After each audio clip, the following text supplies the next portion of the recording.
Hi, so I'm planning on starting a weekly vlog where I just give you updates about the YouTube channel, about cool stories I hear from missionaries. So, some cool updates and some news.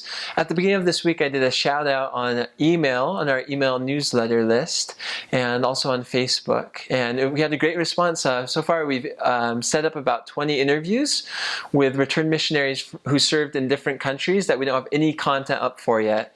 Places like Zambia, Zimbabwe, Madagascar, Portugal, Albania, and that's been very successful. So thank you all those who participated in that. Some other little updates. I've got about 25 more interviews that I need to upload. So if you've been interviewed and you're wondering where your video is, know that it's going to come up hopefully within a month on the YouTube channel. I'm trying to upload 1 or 2 interviews a day on top of everything else that we're doing with the website and with social media and so forth. So I appreciate your patience with that. We'll be constantly uploading more interviews and collecting more interviews.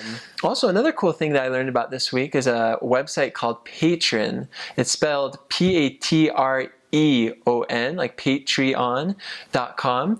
It's kind of like Kickstarter, except for the difference is it's primarily for YouTubers and content creators, musicians, performers, and it's a way to do crowdfunding, kind of like Kickstarter, except for instead of a one-time contribution, fans can do a recurring contribution.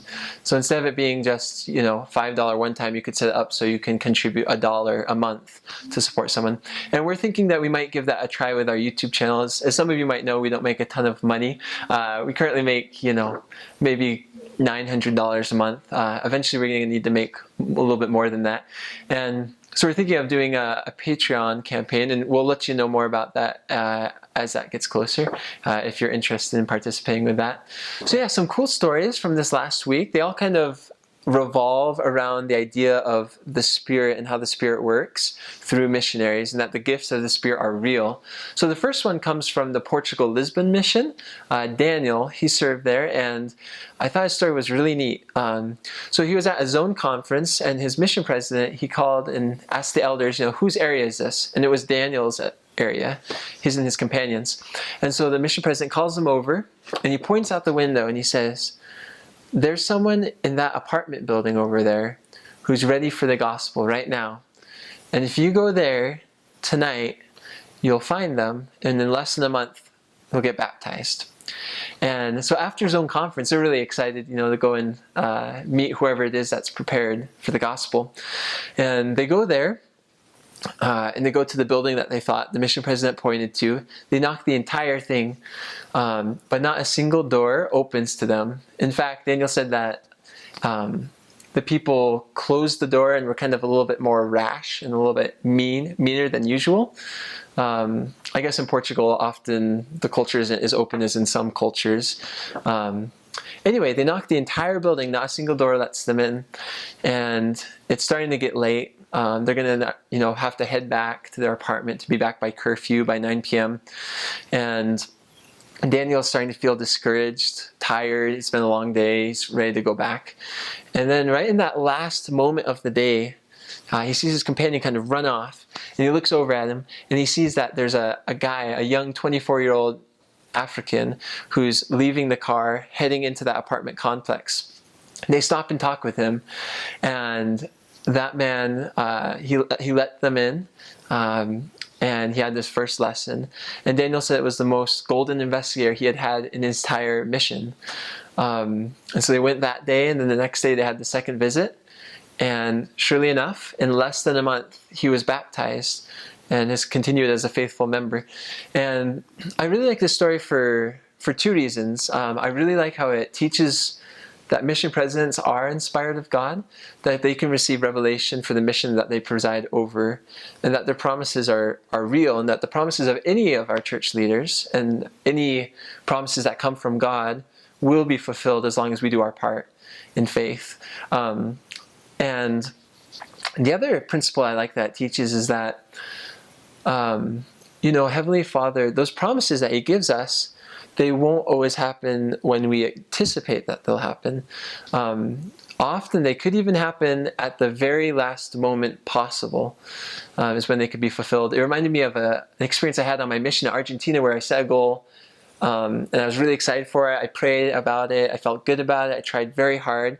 And the goal is to find 100 new investigators by just knocking all day, running house to house, doing super short lessons in a different area every day with a different companion.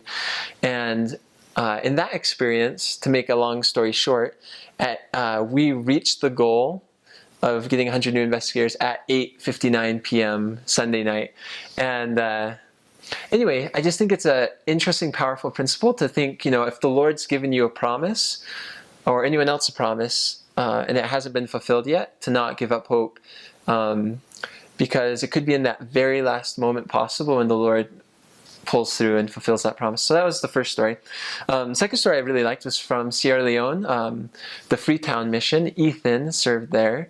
Ethan's actually working on a really cool startup right now called Novi Security, doing like a cool kind of home surveillance system. But anyway, he shared this experience where I guess it's pretty common to have, you have, your wet season and your dry season, or your dry season and your drier season in Sierra Leone and in many places in Africa, where I think if I remember correctly, they go about half a year without much rain at all.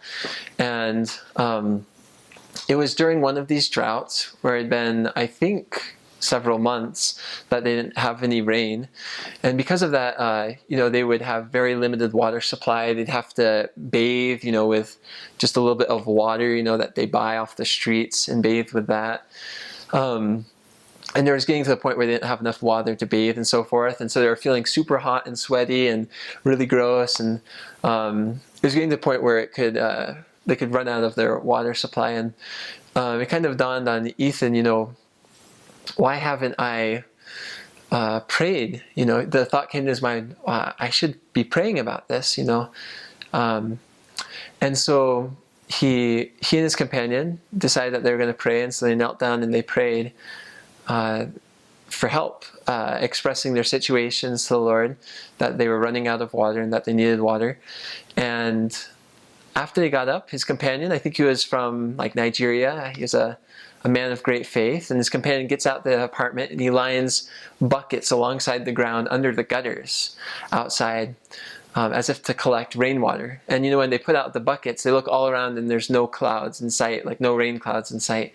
Anyway, they go back in their apartment, and what Ethan said was that within about 5 minutes, it just started to downpour, and all of those buckets got filled and were overflowing with rainwater.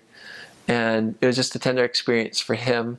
And for me, the lessons I feel like we can apply in our lives is that, Heavenly Father, He answers the prayer of faith, and that promise in 3 Nephi where Jesus Christ says, whatsoever thing you ask in my name, in faith, believing that you shall receive, shall be done unto you. And so when we ask for righteous things that are in line with Heavenly Father's will, and we have perfect faith, and we don't doubt, Heavenly Father will fulfill those things. And I just think that's a really cool principle. Plus, it's kind of cool because you don't usually hear someone who prays and ends a drought. I mean, you heard about that in Nephi's day, but you don't hear it too often in our day. Miracles like that aren't shared very frequently. There's more of a culture of doubt in our society, it seems, but those things happen, which is really neat. So, well, thank you for listening to my to me mutter on for the last 5 minutes or however long this video ends up being. I'd love to know what you think about this. If you like this idea of making a weekly vlog, if it's interesting to you. Also, if you have any suggestions of kind of how I could format these. This is my first time trying this, so I don't know how effective or ineffective it will be. But if you like it, if you can just leave a thumbs up and leave a comment and let me know kind of what you thought, that'd be very helpful. And hopefully all these will get better over time and more interesting for you. And I just want to leave you with letting you know that I'm very grateful for your support. Obviously, we could not do this project unless we had people to support it, to watch the videos and to share them with people. And we really hope and we know that the videos will help people. I know that God lives and that this is His church and the missionary work is true. And the more that I interview returned missionaries, I just validate it again and again, that God lives and that He loves all of his children, and that people all around the world, those 80,000 missionaries currently serving, each one of them are having amazing experiences to different extents and in different ways, but they are. And I hope you have a wonderful week and do awesome stuff. So thank you. I love you. Bye-bye.